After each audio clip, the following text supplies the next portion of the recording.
Welcome back to Carolina Marine Group. We're back on board Southern Comfort. A lot of people wonder what we've been doing on the docks.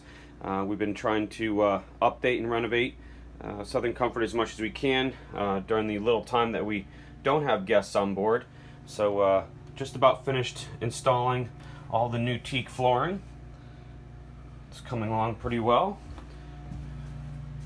We've already renovated our VIP stateroom, bathroom, or head.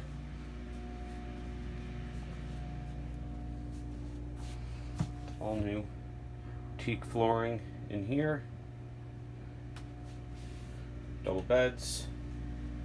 Hatches, lots and lots of hatches on board this boat, and we've concealed them pretty well. In fact, right where I'm walking is all hatches. There's one right here. And coming back into the master stateroom.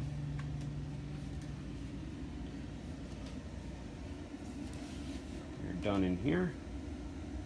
Again, all new linens, completely renovated. That's pretty much it. We've got one more stateroom to do, and that should be it. And we've got guests coming aboard again this week. So there's a little tour of the hardwood floors, and we'll keep you posted on everything else that we're doing around here.